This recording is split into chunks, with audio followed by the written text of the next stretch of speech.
Healthy Seniors of Steele County is a nonprofit 501c3 organization. We recruit volunteers to be able to go into the homes of seniors, to be able to fill that gap and fill those needs so they can be able to stay in their homes as long as possible. We serve seniors that are 65 and older and that live throughout Steele County, including Medford, Owatonna, Ellendale, and Blooming Prairie. A story I'd like to tell you about is a man who lives alone with his dog on a farm. He does have siblings, but they live in different communities. We have a volunteer who has 2 boys who wanted to really learn about the war. They love history. They're 4th and 6th grades, so we thought, what a perfect match. Don is a veteran. When the boys walk through that door, Don just lights up. It brightens his day, and that makes them so excited. The boys love that when they see him light up. He's become kind of an adopted grandpa to them. They are learning life lessons, and they're learning how farming has changed over the years and what it's like to be a veteran. And Don it's just taking him back to his time as a youth. It's been a win-win situation. Our goal at Healthy Seniors is to keep the senior in their home as long as we possibly can. And we do that by accessing such a rich resource here in Steele County. Wonderful volunteers that want to donate their time to help that senior stay in their home.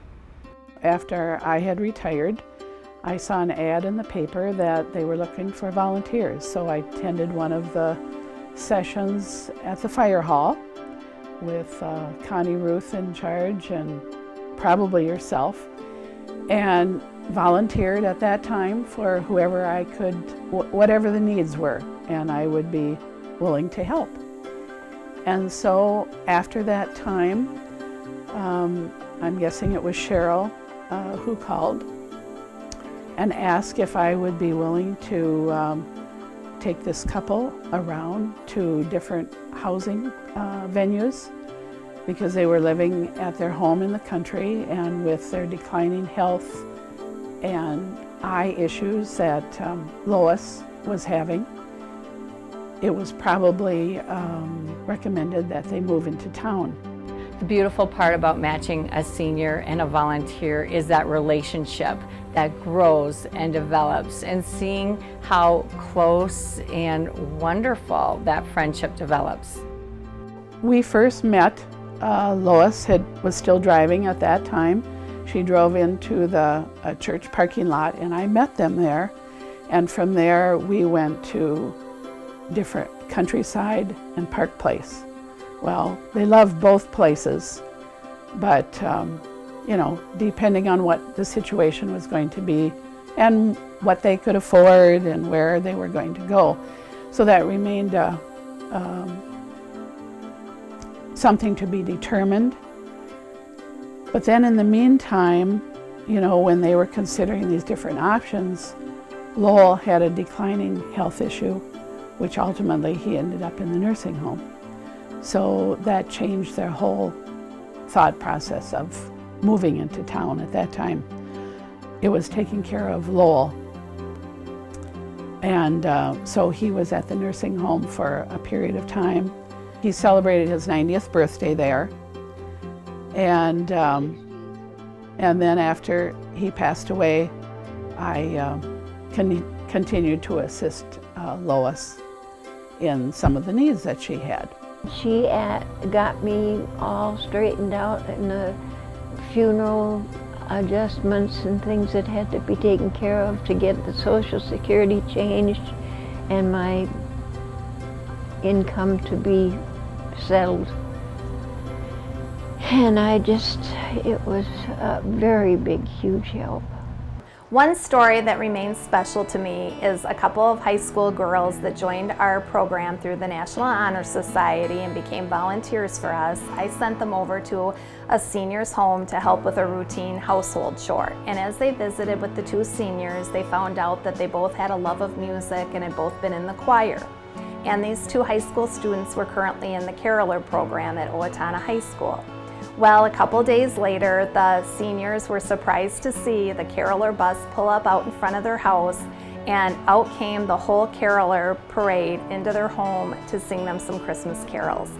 As the senior called me on the phone the next day and told me about it, she was weeping tears of joy because she was so touched by that connection that she had made with those high school students.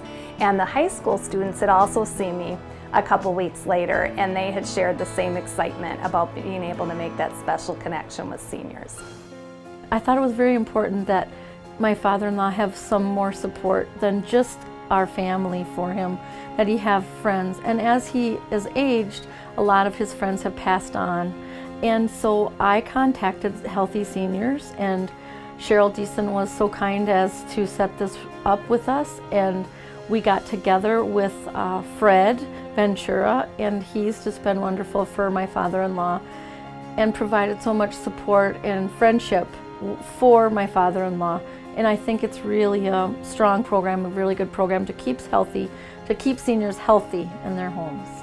Yeah, he's well up on stuff, and I hear things I never would have heard otherwise. And I like to go out to breakfast eating with him, and always go to Colonel's most of the time. Our goal here at Healthy Seniors of Steele County is to keep this senior living safely and independently in their home and to divert nursing home admissions. Fall prevention is number one thing we focus on. We go into the home and we do a home safety assessment. And by doing so, we're working with several different partners throughout here in Steele County.